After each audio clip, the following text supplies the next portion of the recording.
somebody and say, Ham, son. Oh, Ham. Ham was a ham. Oh, Ham. Lord, Ham. Yes, Ham was black. Yeah, he was black. He was black. But guess what? Everybody was black. He was black. But guess what? Everybody was black. Japheth was black. Shem was black because Noah was black. Sorry, white people, we get this one. Japheth was black. Shem was black because Noah was black. Sorry, white people, we get this one. Can we have this one?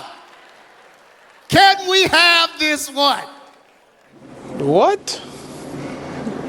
Bro, what are you talking about, man? The curse of Canaan was about false gods.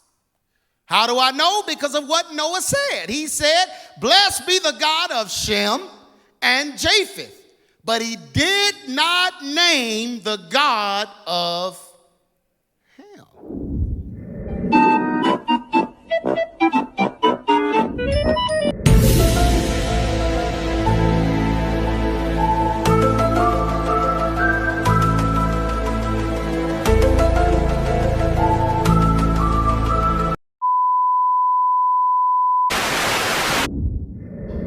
God never judged a person based on their skin color. His chosen people, Israel, were not his people because they were dark. At the time before migration, all people had tinted skin. Moses was able to hide in Egypt as an Egyptian. You know the Egyptians was toasty. He was able to hide in Egypt because they were all tinted. Joseph was able to hide in Egypt because he himself was what? Tinted. In times past, people were recognized by their dialect, not their skin color, because all were tinted heavily by the regional sunshine.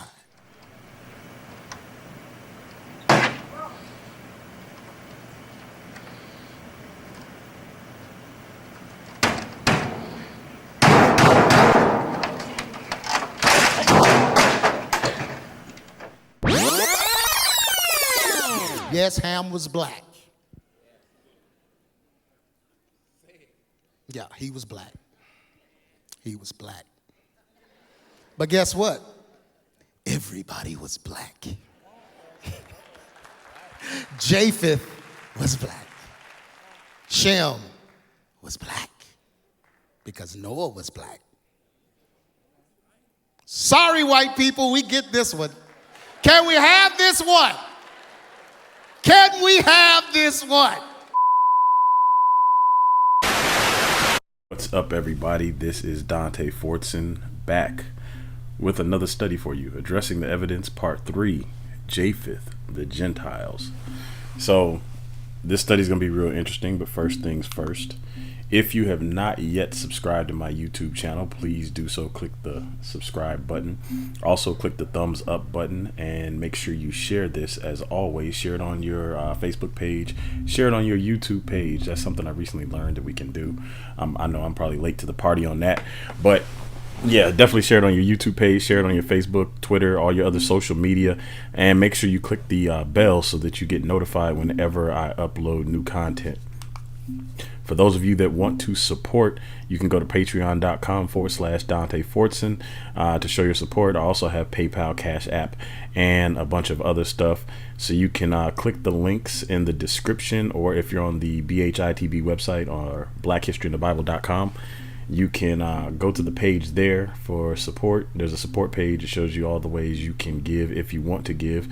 If you do not want to give or do not have it to give, please just like it and share it. That is just as good. All right, so today's study is brought to you by Undeniable. I've been talking about Undeniable a lot. It's full color evidence of Black Israelites in the Bible. Basically, it's an urban apologist slash Eurocentric Christianity killer. The evidence speaks for itself. So if you're the type of person who is moved more so by evidence than tradition, this book is for you. If you want to shut up somebody from UA or anything else saying that Israelites are not black, this book will do it. It forces them to address the actual hard evidence versus their interpretation of scripture. And then the book on the right, Unmasking the Gentiles, the European Plot to Replace Israel.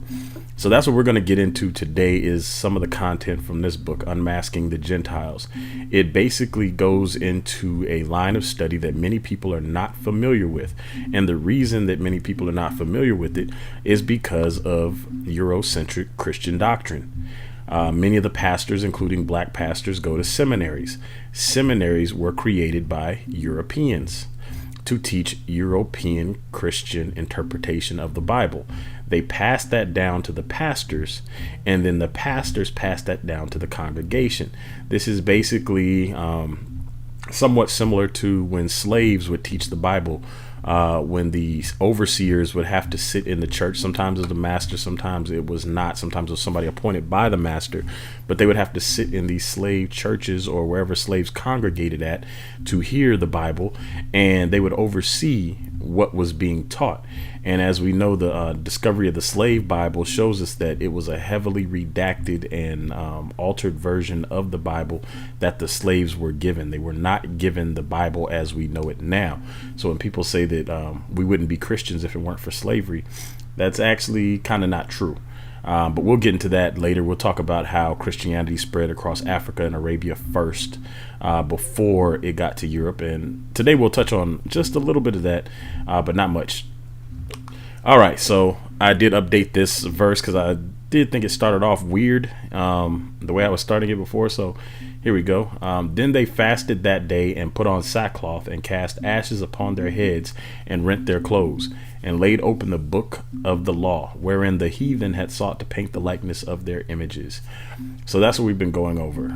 The changing of the images, why we see people how we see them today.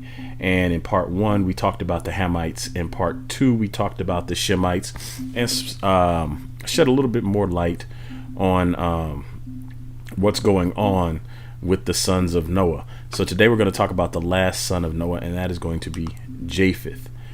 Now, we first encounter the genealogy of Japheth in Genesis 10. And the genealogy of Japheth is going to give us a lot of insight into what's going on in scripture. These 5 little verses right here that I'm about to read, these 5 little verses are key to understanding a ton of scripture. So we'll start Genesis 10, chapter 10, verse 1. Now these are the generations of the sons of Noah, Shem, Ham, and Japheth, and unto them were sons born after the flood. The sons of Japheth, Gomer and Magog. You're going to hear Magog come up a lot throughout scripture. And Madai and Javan and Tubal and Meshech and Tyrus. So you're going to hear Tubal and Meshech come up again in scripture too. The sons of Gomer, Ashkenaz and Riphath and Togarmah. You're going to hear Ashkenaz come up again today in this study as well. And the sons of Javan, Elisha and Tarshish and Kittim and Dodanim. By these were the isles of the Gentiles divided in their lands, everyone after his tongue, after their families in their nations. So that last verse right there is an interesting verse. So in my journey to uncover what was what, I told you about my journey through the line of Ham. I've told you about my journey through the line of Shem. So when I started the line of Japheth, of course, I started at the beginning. And the first thing I found interesting, I had read it before, but never in the context of trying to figure out who was who in the Bible. Genesis 10, verse 5. By these were the isles of the Gentiles divided in their lands, everyone after his tongue, after his families, in their nations. So I had to ask myself if this is referring to the descendants of Japheth, or if this is referring to scattered Israelites, as some of the camps teach, or is this referring to everybody other than Israelites, as Eurocentric Christianity teaches? So just using reason and common sense and a little bit of deduction, there are several questions that pop into mind here. Is this verse referring to everybody that descended after the flood? Is this verse referring specifically to the lineage of Japheth? Or is this verse referring to everybody non-Jewish again? So I had to eliminate everybody non-Jewish or non-Israel because Israel does not yet exist at this point, which would mean everybody on the earth is a Gentile. And that's just simply not true. And you're going to see why it's not true in a second. So then I said, okay, so if this refers to everybody after Japheth here, because you'll notice it starts off with Japheth. If it refers to everybody after verse 5, it refers to Ham and Shem. And we know that Israel comes from the line of Shem, so the Shemites cannot be Gentiles. If it only refers to everybody before verse 5, then the only son listed before verse 5 is Japheth. So it would mean that Japheth is the Gentiles. And so when I first came to that conclusion, I said, okay, well, that's an easy conclusion. However, is there any support for it? And so as I started to really dig into this, I shared my research, and a lot of people were mad when I started pointing out. People called me racist for saying that that Japheth were the Gentiles because European Christianity or Eurocentric Christianity teaches that Europeans descended from Japheth. And so if Europeans descended from Japheth, certainly they're not going to say we're the Gentiles of the Bible, because we all know that the Gentiles in the Bible were not necessarily referred to in a good light. And so if you live under a system of white supremacy, anything white is right, and therefore white cannot be associated with the Gentiles. However, if you go into a European Christian church, they will certainly tell you where black people came from. They will certainly tell you where they believe the Arabs came from. They will certainly tell you what they believe the Arab and the Arab role in the Bible is, and also the role of Islam. And the reason I say those two together is because Europeans often associate Arab with being Muslim. They automatically assume that all Arabs are Muslim. So let's continue. Now, it's interesting when you get to the end of each genealogy for each son in Genesis chapter 10, there's a summary verse. The summary of Japheth is in Genesis 10:5. It reads, "By these were the isles of the Gentiles divided in their lands, everyone after his tongue, after their families and their nations." When you get to the end of Ham, Genesis 10:20, this summary verse is there. "These are the sons of Ham, after their families, after their tongues and their countries and in their nations." Notice the similarities and notice the difference. The sons of Ham are called the sons of Ham. If we go down, but in Japheth, they are called the isles of the Gentiles. By these were the isles of the Gentiles divided in their lands. If you go down to Shem, Genesis 10:31, the conclusion after you read Shem's genealogy says, "These are the sons of Shem, after their families, after their tongues and their lands, after their nations."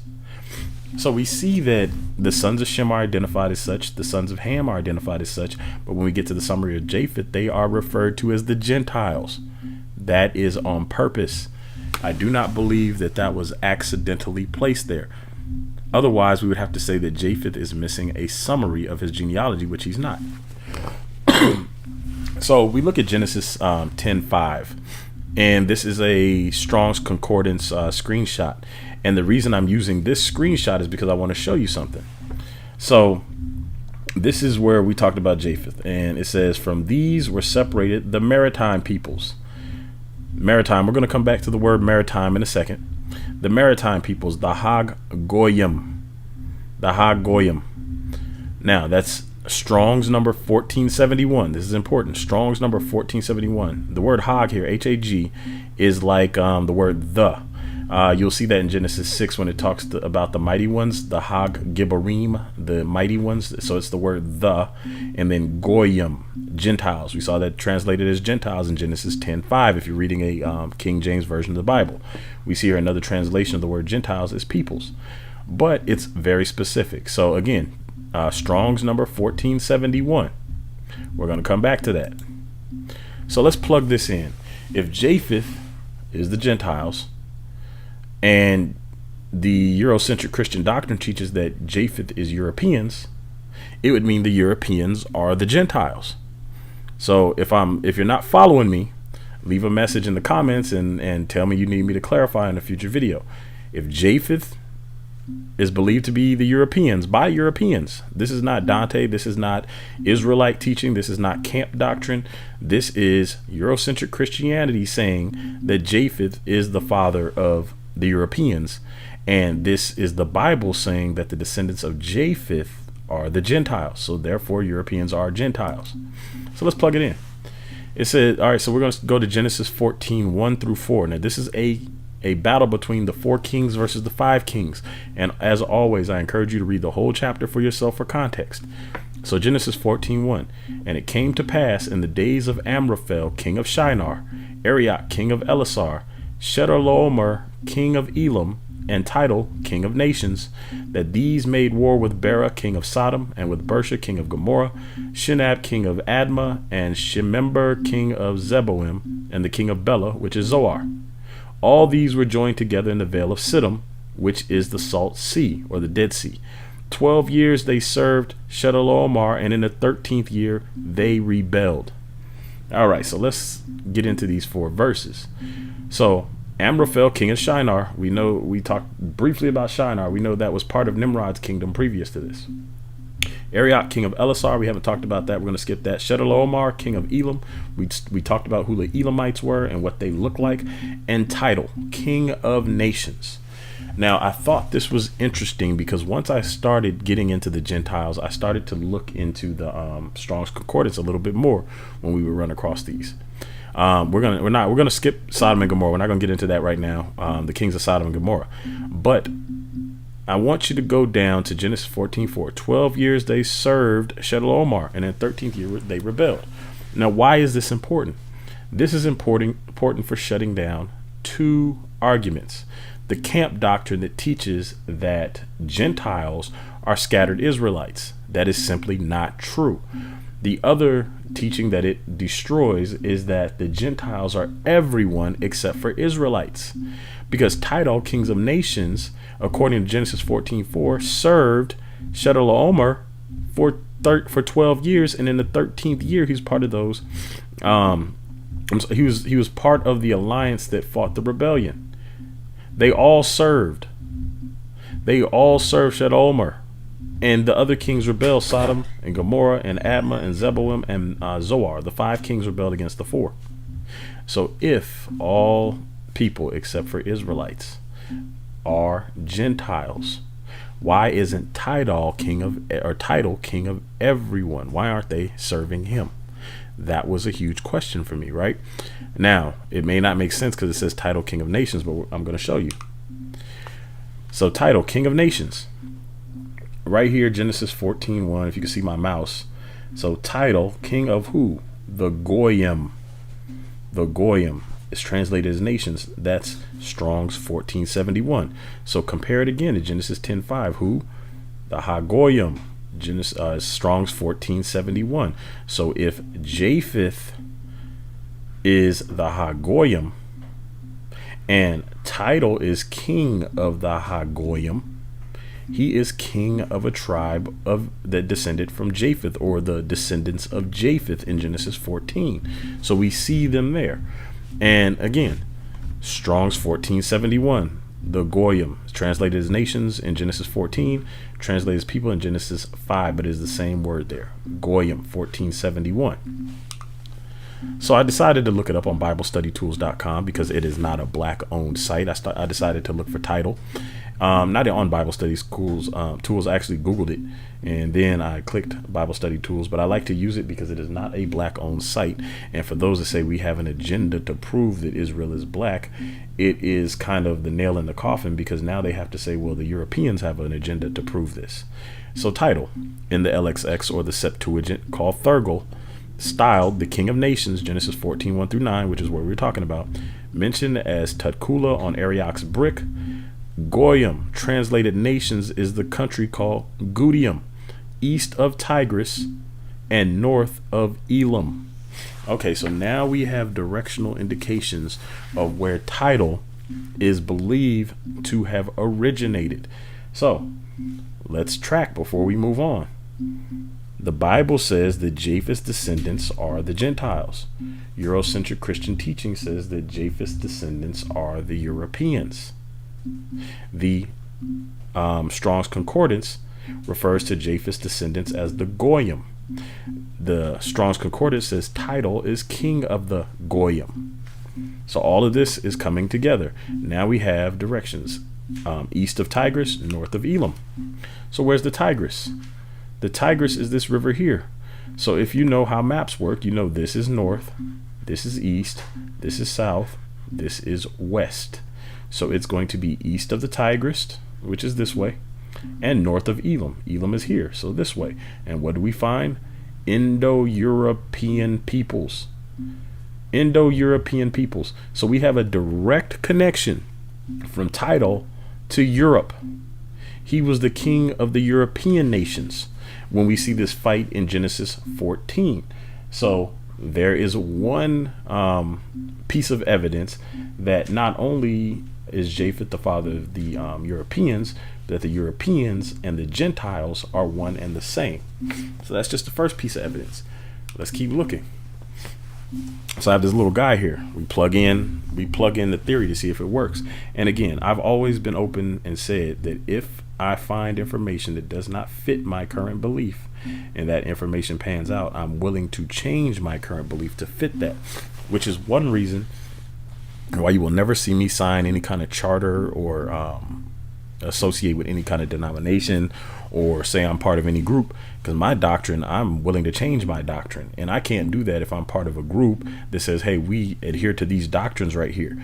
My doctrine is based on truth and not trying to twist the scriptures to fit some preconceived notion. I'll twist my belief to fit the scripture and move from there, because if we're gonna say we believe the book, then we need to believe the book. We need to believe the book as is, or what the evidence points to, and not what we would like it to say or what we would like it to point to.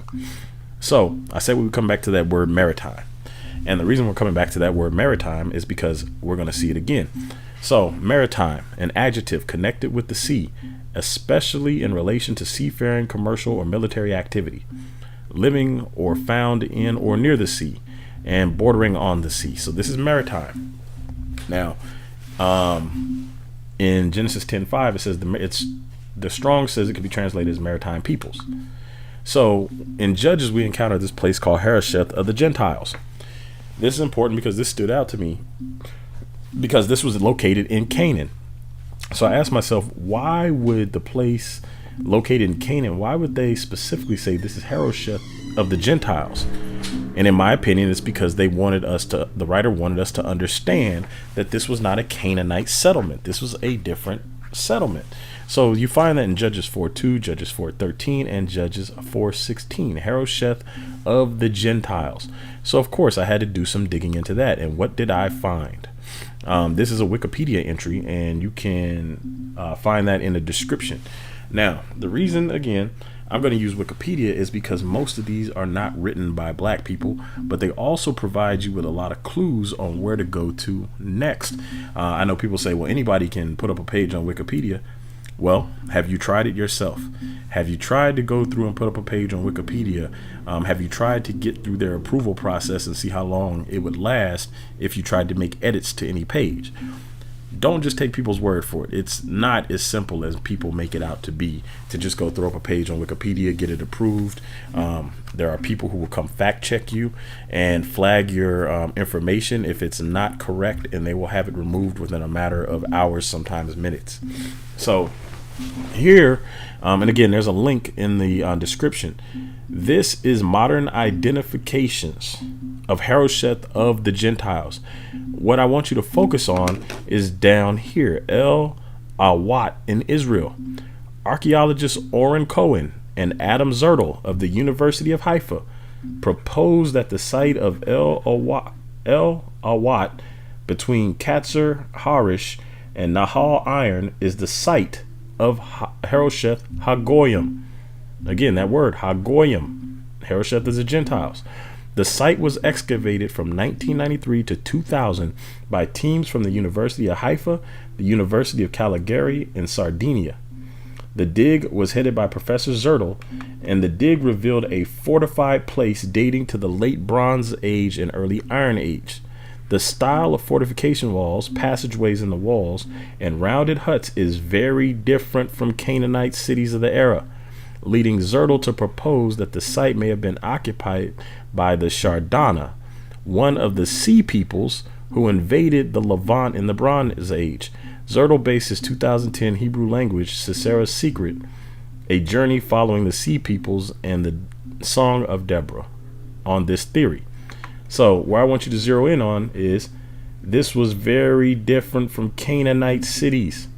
So my theory was correct, that there was something the writers wanted us to know about Harosheth of the Gentiles, that it was different from the Canaanite places there. This was the Gentiles' place. Now, notice it is linked to the sea peoples.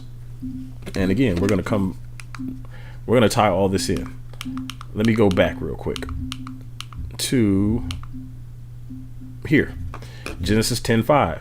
From these were separated the maritime peoples, or in your King James version, it says the isles of the Gentiles right here. This is translated isles of the Gentiles, of the Hagoyim. So the maritime people.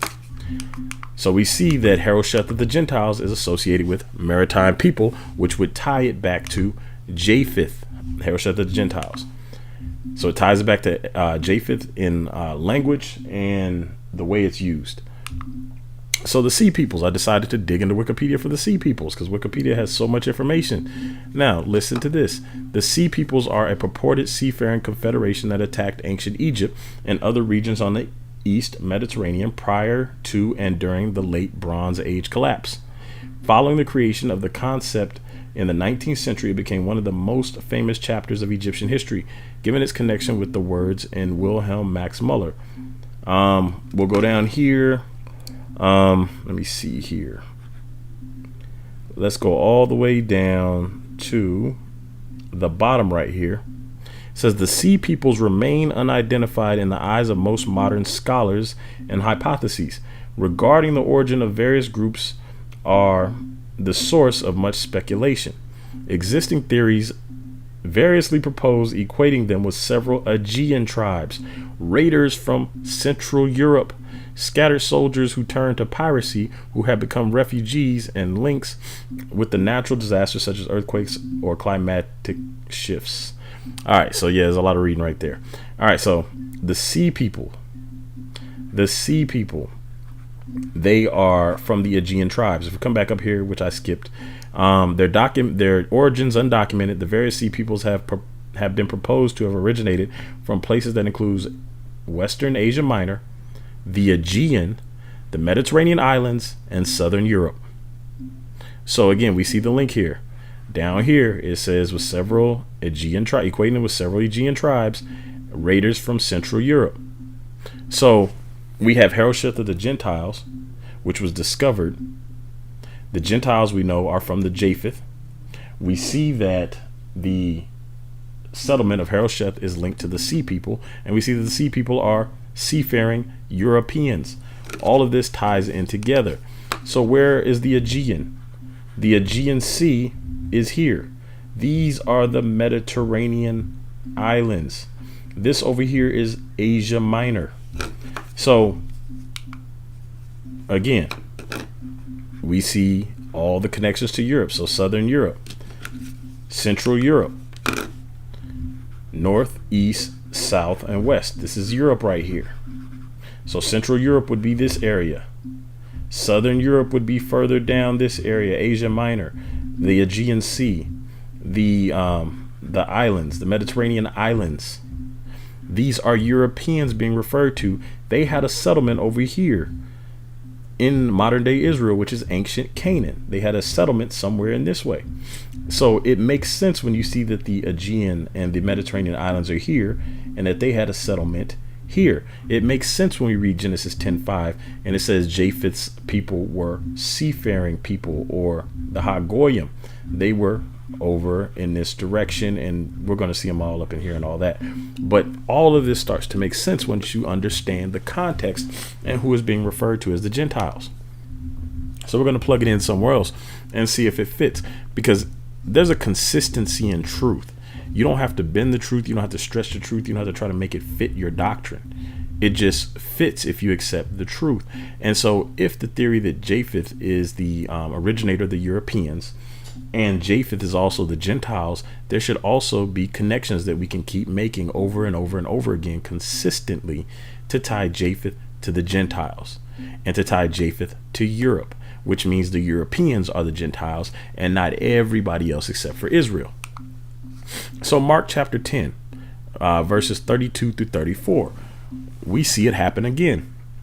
And they were in the way going up to Jerusalem, and Jesus went before them, and they were amazed.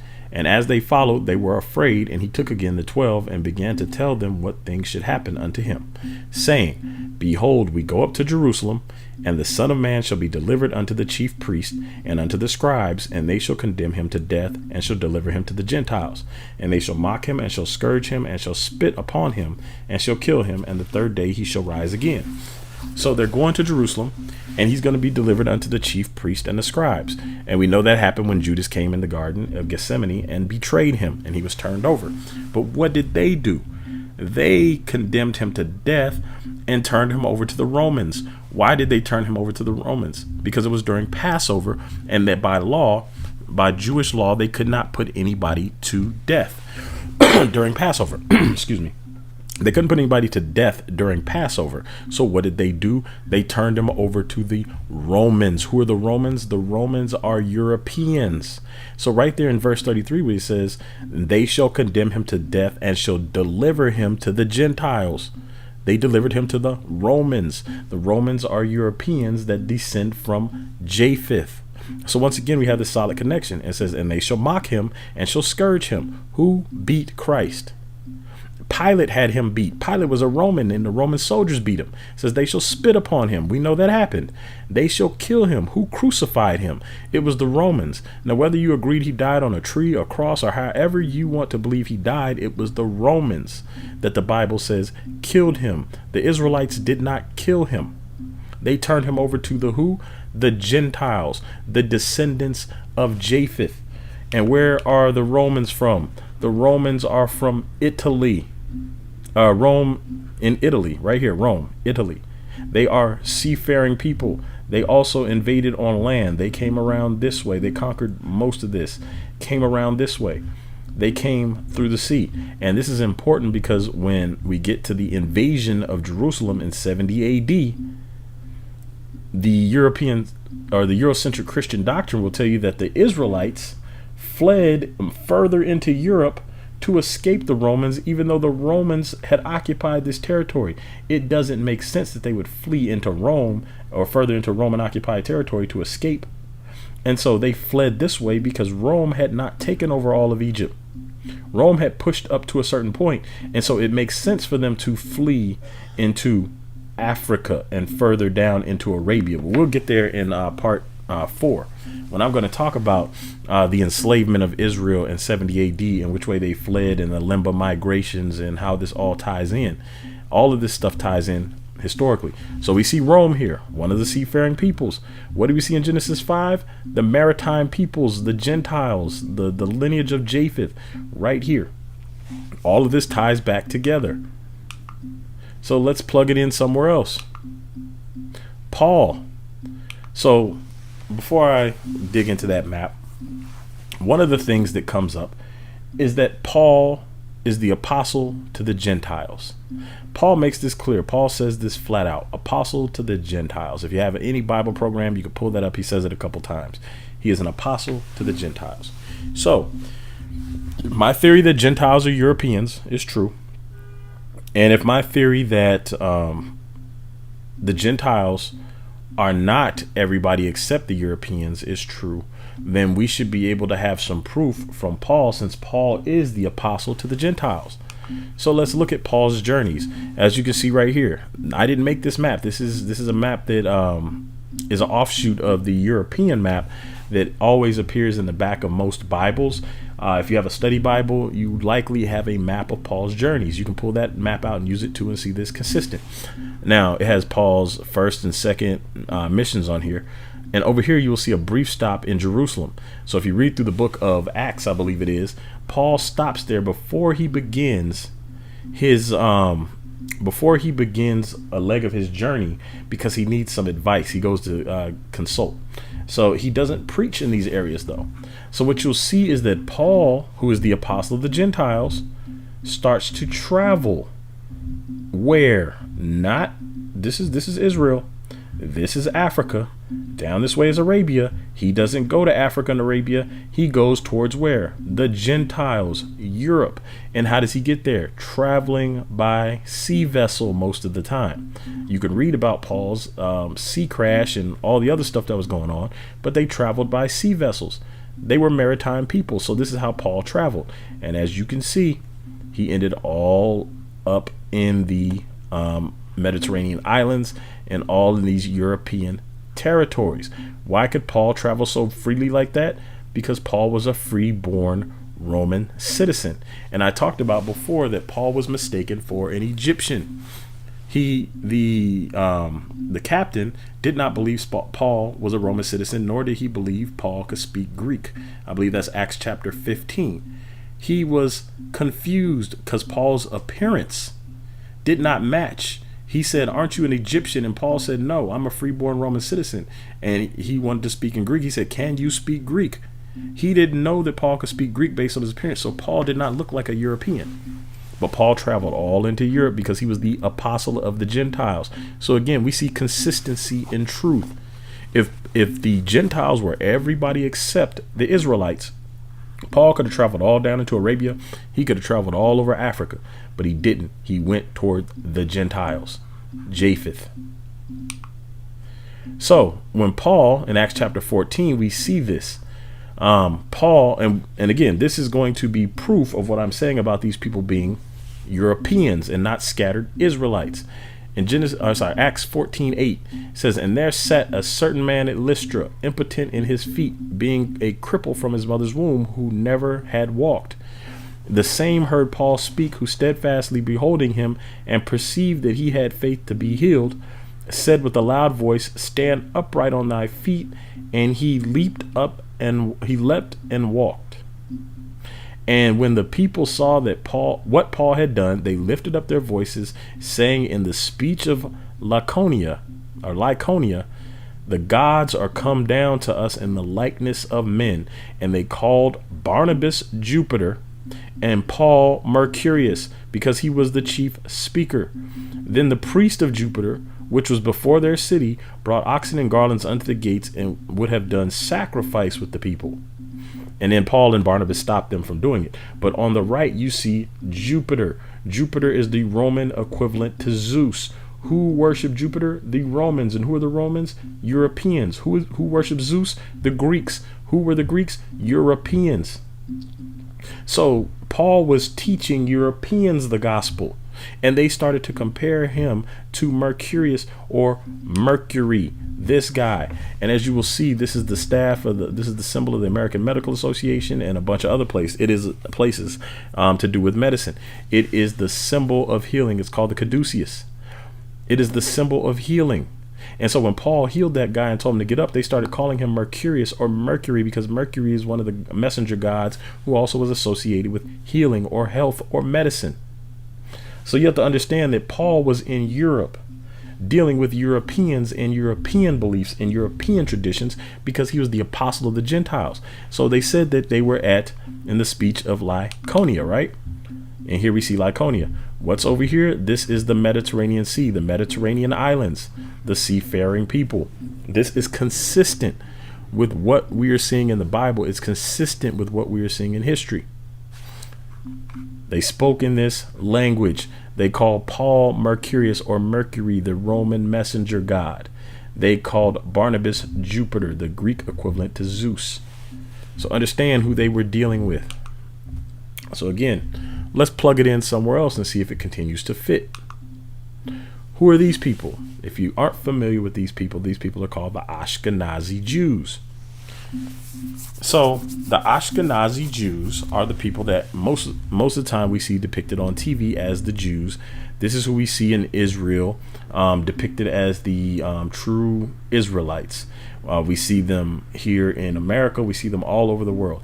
And people associate the Ashkenazi with Judaism. or to being the real Jews. And so that causes a conflict when Israelites, black Israelites, come and say, hey, we're the real deal. They're imposters. And so people will say that we are racist or that we are anti-Shemitic or Semitic. The word comes from Shem, that means to be against Shem, anti-Shemitic or anti-Semitic. They will say that we're anti-Semitic, right? So let me show you why that is 100% false, and it is not anti-Semitic to say that these people are not Jews. So let's go back to Genesis 10:1, the line of Japheth. I said this would be important. If we go down to verse 3, and the sons of Gomer, Gomer was one of the sons of Japheth, and the sons of Gomer, Ashkenaz, and Riphath, and Togarmah. Ashkenaz is a son of Japheth, and Eurocentric Christian doctrine teaches that Japheth is the father of Europeans. So when you tell me you are Ashkenazi, and I look in the Bible and I see Ashkenaz as a descendant of Japheth, it tells me you're not a Semite or a Shemite, and therefore saying that you're not a Jew is not anti-Semitic or anti-Shemitic. And so people say, well, maybe they just call themselves that, and I've heard some people explain it away and say, well, it's just linked to the area and that's what they're called. Well, let's see. Arthur Kessler, he wrote a book called The 13th Tribe. It says, the startling new discovery about the true ancestry of the Jewish people. It will cause a stir. John Barkham Reviews. So he wrote this book called The 13th Tribe. It is about the Ashkenazi, and it is about their descent from the Khazars, however you want to pronounce it, Khazaria. This is what Arthur Kessler looks like. He is not black. He is not an Israelite, but he holds the position. He is a Jew who holds the position that they are not the real deal, that they are not Jewish. So here's the problem. Since Kessler is a Jew in the Europeanized sense, they can't call him anti-Semitic or anti-Shemitic because he is one of them, and he's saying this is our history and we are not the real people of the Bible. This book is a problem. So if you have not read this book, The 13th Tribe, you should read it. He says that they are from here, the highlighted yellow area, Khazaria. And again, if you know your maps, this is Italy, this is Turkey, the current modern day Turkey, this is Europe. He is from Khazaria, or they are from Khazaria. They are not from the line of Shem. They are not Israelites. Furthermore, we see over here in the Los Angeles Times, and there's a link to this in the description. This is from 2014. The Los Angeles Times is not a black-owned publication. So if you want to say there's an agenda, you have to go after these people and not us for saying that these people are not Israelites. This is a picture of Albert Einstein up here, but I'll read the caption. Albert Einstein and all other Ashkenazi Jews can trace their roots to a group of about 330 people who lived during the Middle Ages, new study finds. That's from Associated Press. So if you come down here and read the article, the science and medicine editor for the Los Angeles Times, all of the Ashkenazi Jews alive today can trace their roots to a group of about 330 people who lived 600 to 800 years ago. Arthur Kessler's book says that they are European converts that converted around 800 or in the 8th century. He says that they converted to Judaism in the 8th century so that they could do business, but you'll read that for yourself. So says a new study in the Journal of Nature Communications. An international team of scientists sequenced the complete genomes of 128 healthy Ashkenazi Jews and compared each of those sequences with the others, as well as with the DNA of 26 Flemish people from Belgium, Europeans. Their analysis allowed them to trace the genetic roots of this population to a founding group in the Middle Ages. Ashkenaz in Hebrew refers to Germany.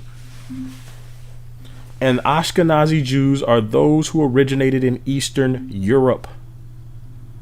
So again, we have this reference to them being Europeans. And this is important. This is important to understand because the Israelites came from the line of Shem, and Eurocentric Christianity teaches that Europeans come from the line of Japheth. So if these Ashkenazi are Japheth and not Shem, then they are not the real deal. It says Sephardic Jews, by contrast, are from the areas around the Mediterranean Sea, including Portugal, Spain, Middle East, and Northern Africa.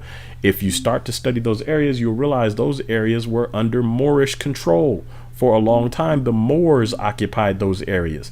I'm not going to get into the Moors right now, but if you have not researched anything on the Moors, you should dig into it. About 80% of modern Jews have Ashkenazi ancestry, according to the Hebrew University of Jerusalem. So this is not a black agenda. This is not a Dante Fortson agenda. This is from the Hebrew University of Jerusalem. Albert Einstein was named an Ashkenazi Jew, as were Gertrude Stein and Carl Sagan. Look these people up. They're not black people. Steven Spielberg and Scarlett Johansson are also Ashkenazi Jews, along with 3 current members of the U.S. Supreme Court: Ruth Bader Ginsburg, Stephen Breyer, and Elena Kagan. So this study in the Los Angeles Times says they are from Eastern Europe. But let's continue looking. This right here is the Encyclopedia Britannica, and last I checked, it is not a black-owned publication. Ashkenazi, plural. Ashkenazim, from Hebrew Ashkenaz, Germany, Europe. Member of the Jews who lived in Rhineland Valley and in neighboring France, that's a European country, before their migration eastward to Slavic lands, Poland, Lithuania, Russia, after the Crusades, and their descendants after the 17th century persecutions in where? Eastern Europe. Large numbers of these Jews resettled in Western Europe, where they assimilated, as they had done in Eastern Europe with other Jewish communities. In time, all Jews who had adopted the German Rite synagogue ritual were referred to as Ashkenazim to distinguish them from Sephardic, Spanish Rite Jews. Ashkenazism differ from Sephardic in their pronunciation of Hebrew, in cultural traditions, in synagogue chanting, and their widespread use of Yiddish, and especially in synagogue liturgy. So again, we have Encyclopedia Britannica linking them all to Europe. Let me just continue. So this right here is, I have the reference to this. The link is in the description. I believe this is from the science.com. But if I'm incorrect, the link is in there because there's 2 that's similar. One is from nature.com, as one is from science.com. I believe this is the one from science.com, but the link is in the description. You can click it and verify for yourself. Now, I cut it in 2 parts because there was a huge picture that separated the main text from the title, and so I just the picture wasn't that important. It was just about Ashkenazi Jew. It says, surprise, Ashkenazi Jews are genetically European. Now it says the origin of Ashkenazi Jews, who come most recently from Europe, has largely been shrouded in mystery, but a new study suggests that at least their maternal lineage may derive largely from Europe. Though the finding may seem intuitive, it contradicts the notion that European Jews mostly descended from people who left Israel and the Middle East around 2,000 years ago. Instead, a substantial proportion of the population originates from local Europeans who converted to Judaism, said study co-author Martin Richards, an archaeologist at the University of Huddersfield in England. They were not from the Middle East. They are European, which is exactly what this dude Arthur Kessler said in his book, The 13th Tribe. They are not Israelites. So when you see people talking about the latest events about the Black Israelites and the shootout or the mass shooting with the Ashkenazi community, this is not a anti-Semitic event. This is whatever they had going on, and they thought these Jews were fakes. Now, I'm not justifying it saying it's right, because nobody should go and shoot up anything. Again, do not go out and murder people because you believe that they're not the real Jews. Do not do that. Do not go murder white people because you believe that they are Edom. Do not do that. See, this is what the UA community was looking for, so that they could brand everybody who believes that they're Israelite as an extremist or a murderer and say we all have these ideologies, and it's simply not true. There are a ton of us that know the truth, and we have no desire to go shoot up synagogues or marketplaces or anything else. And yet they will try to do that, because what happens is the UA community is a very dishonest community. And while they point the fingers and act holier than thou, I've pointed out before, they're a bunch of hypocrites. Because when a white man who is a Christian shoots up something in Vegas or anywhere else, they don't say white mass murderer linked to Christianity. They don't do that. They only do that when they're black or Arab. When they're black, they'll say, oh, well, they're linked to the Nation of Islam, or they are linked to the Black Hebrew Israelites, or they're linked to this or that, or he liked MMA and he drank Kool-Aid, or whatever, iced tea and Skittles. Like, that's what they do. They associate anything they can with black people. But when a white man shoots up something, even if he's clearly part of a white supremacist group, they have to investigate to see if there's any racial motivation. But amazingly, as soon as the shooting happened and the people were black, they had the religion down, they had the racial motivation down, they had everything immediately. There was no long-term investigation to see if this was a race motivated crime.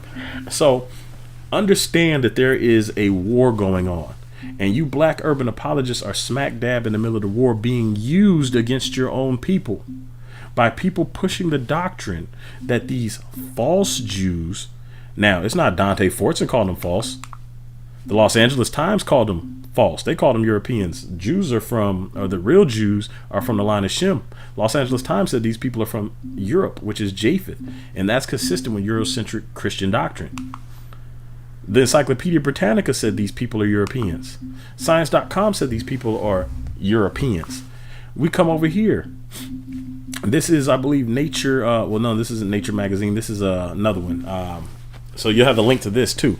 But right here, genetic roots of the Ashkenazi Jews. Most Ashkenazi Jews traditionally believed to have descended from the ancient tribes of Israel may in fact be maternally descended from prehistoric Europeans. I'm not calling these people fakes. Kate Yandel is not black. She wrote the article in 2013. She's not black. Y'all can go find her. So these people are not from the line of Shem. And that's not according to me. This is according to white sources. And you can go through and read that whole article if you want to, because I have the link. This comes from Nature Communications, which is referenced right here. Nature Communications. So I went to it and I took a screenshot. A substantial prehistoric European ancestry amongst Ashkenazi maternal lineages. You can go through and read that if you want. That is from nature.com. So these are not Israelite ideas, or say black Israelite ideas, saying that these people are not Jewish.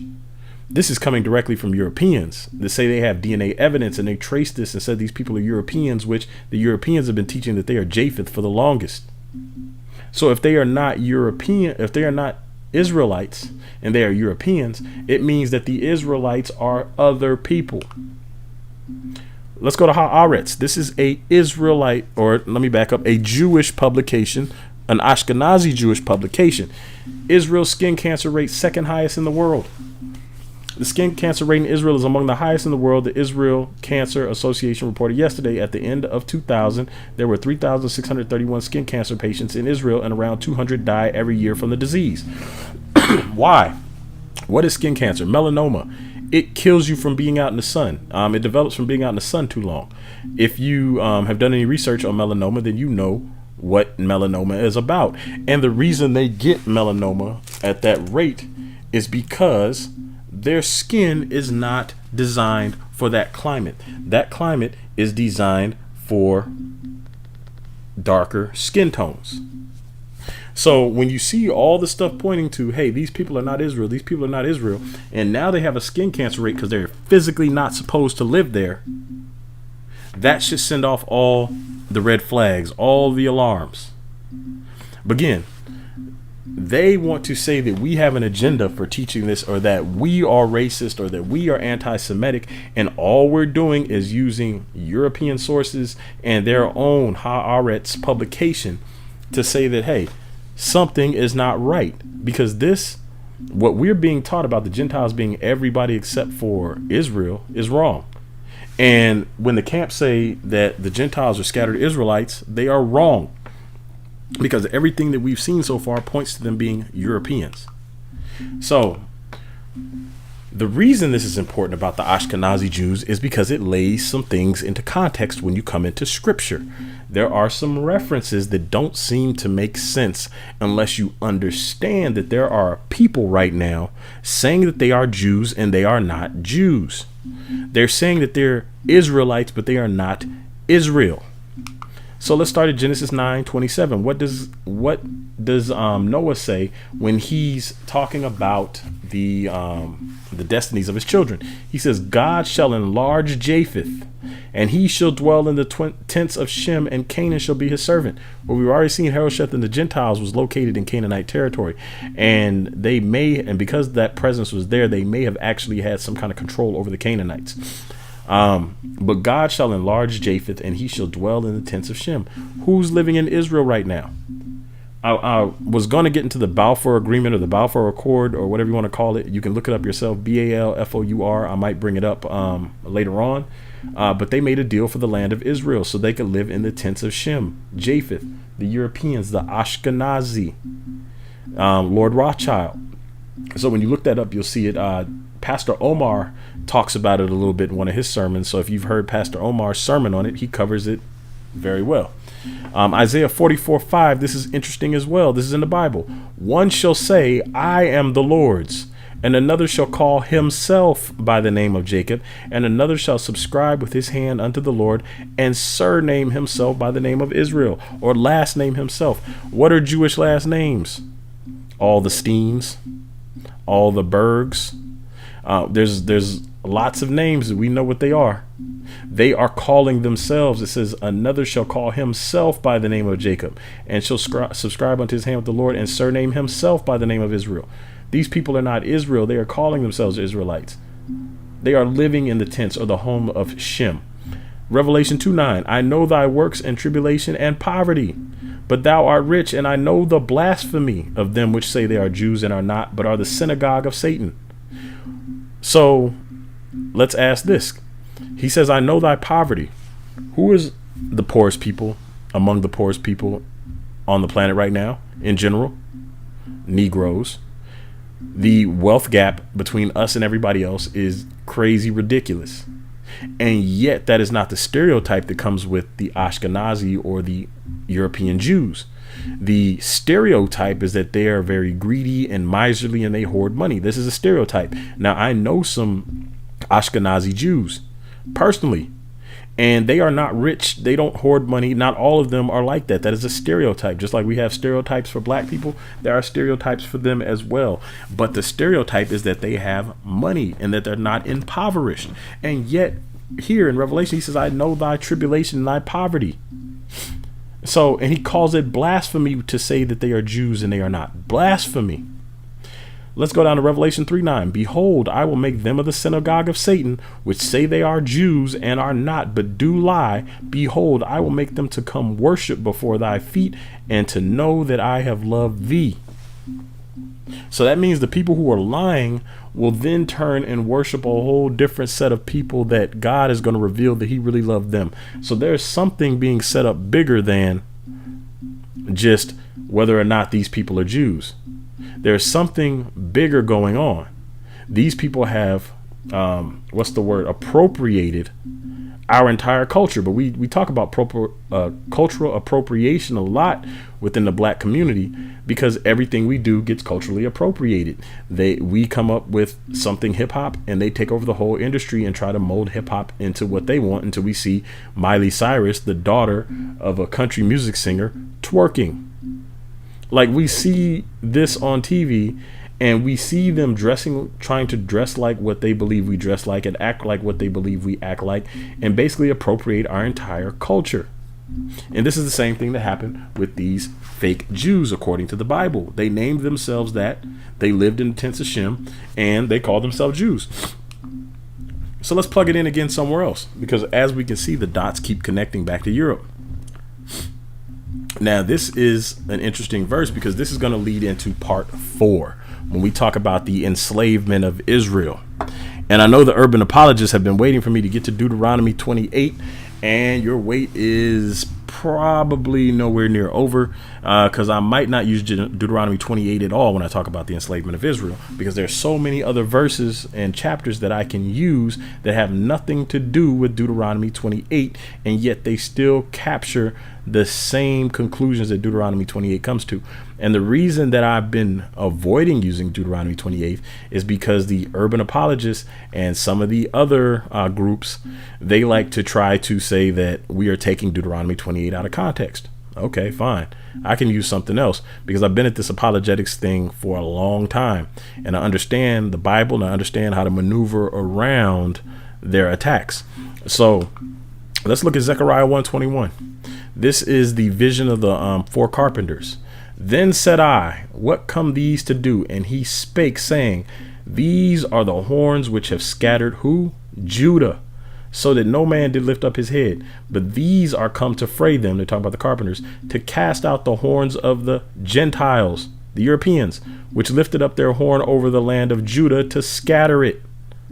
So we're going to talk about the Balfour Agreement in the next one. I am going to put that in there just because it is relevant. The horns of the Gentiles, the Europeans, which lifted up their horn over Judah, the horn over the land of Judah to scatter it. Is there any point in history where Europeans came and scattered Judah? Simple question. Is there any point in history where the Gentiles or the descendants of Japheth or the Europeans came to scatter Judah? And again, as we looked at in Shem, these are the Judeans. Judah looked like this. Is there any point in history where Europeans scattered people that look like Negroes, that look like this? We're going to get into the transatlantic slave trade and why they were so obsessed with West Africa, because we will see that there is evidence from Spain and Portugal that they transferred the black Jews over to Western Africa, Sao Tome and Gabon and some of these other places over here.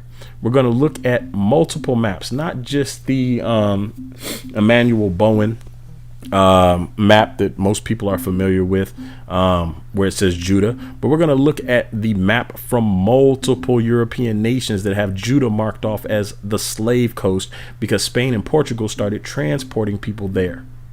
They started transporting people to the western coast of Africa, but we're going to come back to that in part 4. So if you have not already ordered your Ultimate Bible Companions, they are notebooks lined and dotted, designed for Bible study. So they have maps in there, they have charts, they have weights, they have measures, they have times. It makes it easy. It has a lot of stuff that does not come in your traditional study Bible, because they don't want to put it in there, because they don't want you learning certain things, because you start to ask questions like we were doing today. When something doesn't add up, you chase it down. It's available on Amazon and Barnes and Noble. It is UA Kryptonite. I'm sorry, not that one, but it's UA Kryptonite if you have the right notes in it. The maps will help. Some of the other stuff in there will help as well. So if you want to get a leg up on UA, grab the Ultimate Bible Companion, start taking notes on these presentations, and subscribe to my YouTube channel. Once again, click the thumbs up button if you haven't already. Make sure you click the little bell so you get notified when I post new videos. Make sure you share it with everybody, email it to people, put it on your Facebook, Twitter, whatever. Share it on your YouTube page. So if you have any questions or anything you would like me to clarify, so when I do part 4, I can come back and kind of answer some of you guys' questions, send me a message, leave a comment. For those of you leaving comments, if I have not posted your comment, because all comments go through approval first, if I have not posted your comment, it was probably because it was either a crazy comment or I have read it and it deserves a longer answer than the answer that I was going to type. I'll approve it after I get your answer in the video. So those of you who've been waiting, some of your stuff will get approved now. Some of it's already been approved.